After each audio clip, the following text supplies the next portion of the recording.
Hello everyone, welcome back for another Warframe video. Today I am going to be talking about Oraxia, the new frame that just came out yesterday, right? I have been playing with her and oh my god is she ridiculously strong, right? So I will say I did take off her first ability, changed it out for Nourish, right? It just, I used when I was playing with her before I helmet anything, I noticed I wasn't really using her one at all, so I switched out for Nourish so that we could go with a little bit more strength and a little less efficiency, right? As for Webbed Embrace, uh, damage vulnerability for enemies is amazing, not to mention it's dealing toxin damage. Good ability. Widow's Brood, this is an amazing summon ability, right? You just throw your darts out at enemies, kill them, and you got little scuttlers, and they work like Necros's thing, where duration just slows down the health, the health drain from them. So there's that. And then Silken Stride, her bread and butter, right? Now during this ability, you can't use melee, which doesn't really matter with the fact that she can go invis and she boosts damage to absurd amounts, right? So let's get into the build.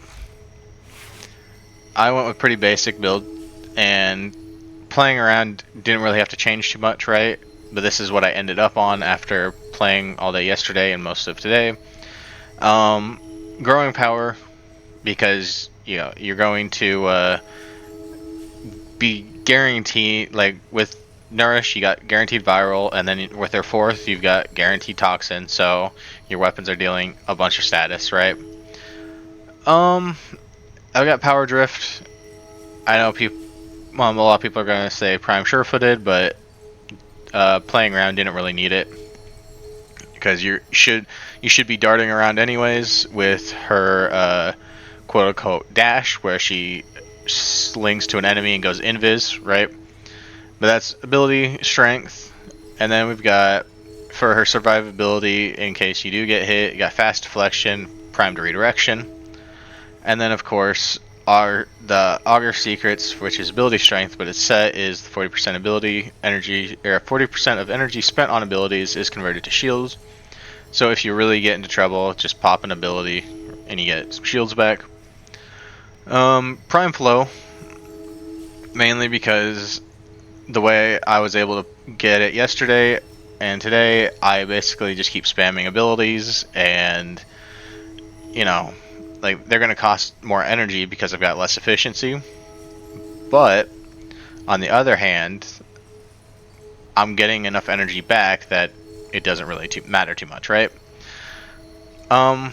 So Streamline to help with efficiency a little bit, but then we got Blind Rage, which is minus efficiency for more ability strength, and then Intensify, and of course Augur Secrets for a bit more ability strength, which is greatly needed for her, all of her abilities really. And then Prime Continuity, of course, duration. As for Arcanes, again, simple, has worked so far. Multi-augment and multi-efficiency. I tried the Kami-Asada, and for some reason, I don't know if it's a bug or what, it just wasn't working as well as just running multi-augment and multi-efficiency. So I came back to this. I've tried Summoner's Wrath, and again, it just didn't seem to want to work, so I went with Growing Power and worked amazingly. So, like I said, we've got extra damage, 107%, and then when your wall latch is 214%. So we've also got Nourish, which is another damage of 53% with the viral. As for this, we've got Max scuttlers of 10. You can't really change that with any ability, like any modding I found, so you're stuck at 10, but you can keep them out longer if you go with duration. So that's why I favored duration over efficiency. And I'll go into a mission and show you how I've played. Alright, so we're in the mission. Pop that, right? And then we'll pop the 4, and then just boom.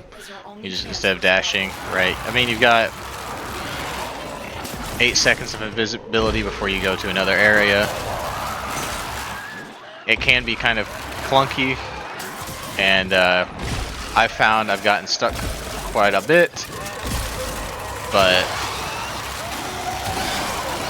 just keep darting around, stay invisible, doesn't cost any energy, so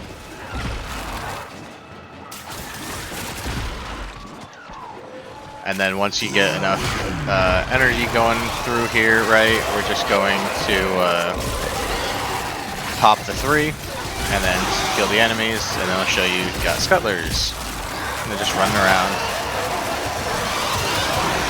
A lot of the times I found you're doing so much damage you don't even need to really be invisible, because the enemies, you know, as soon as they see you, just die. So, but then you can also, if you really want, throw the webbing down. It does kind of slow them down, but it also gives the damage vulnerability, right? Which, I mean, it's nice, but with how much damage she's causing your weapons to have, it doesn't matter too much, right? So, not to mention all the summons you've got around, they're just going to die. Just keep reamping your scuttlers. I've delivered a life support capsule to the area. Activating it will buy you more time. And yeah, it's super simple playstyle, I would say.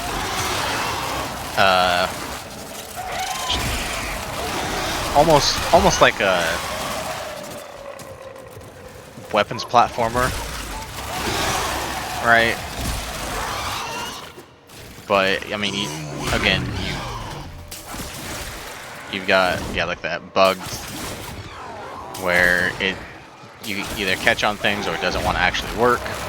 So you do gotta be careful about that. Your best bet is just to go to flat surfaces, right?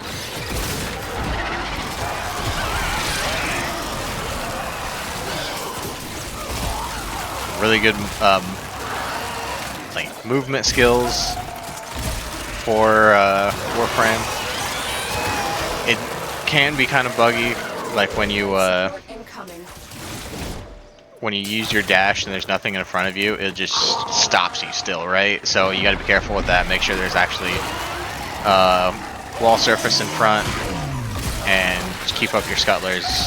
You'll have no problem whatsoever. Like, this is Steel Path, and this is not a good build for the weapon, but it's still just shredding because of the Nourish buff and her 4th buffs. But then it's like you throw the 2 on there as well, and it just gets ridiculous. Right, here I am, back in the ship. And final thoughts, right? She's an amazing buffing frame, that's for sure. I mean, she doesn't really buff your allies too much, but at the same time, you're dealing so much damage from even like unmodded weapons in Steel Path. You don't really need to, right? You've got your Webbed Embrace to debuff enemies, but at the same time, it's like, oh, you got your minions, you summon those, right? And then you've got just absurd amounts of damage between your scuttlers and then, of course, your Silken Stride. It's Silken Stride, I will say, it takes a little bit to get used to, but once you get used to just, you know, flinging herself around the map, it becomes super easy. I mean, she's got invis, but if like take away the invis, not the greatest survivability, I will say. It's almost a Geyer in a sense, right? Where it's like if you want more survivability, run like a like Kuva Nuke or something with secondary fortifier on it, right? Where it's going to give you overguard, because I mean, with how she is, you don't need that arcane slot for more damage because you're already going to be doing absurd amounts of damage. Or you could even run her secondary, right, where it kind of does the grouping up of enemies, which, I mean, if you're running Nautilus, you don't really need, but it's good explosion damage, and it's also going to do a bunch of, that give you a bunch of overguard if you got secondary fortifier on it. My first impressions, though, that she's a good frame, great DPS, survivability is kind of lacking, but I mean, a lot of frames are like that, so it's like once you figure out how to work around that, you'll be good. Thanks everyone for watching. Hope you try her out. I think she's amazing, and I'll see you again in the next one. Bye.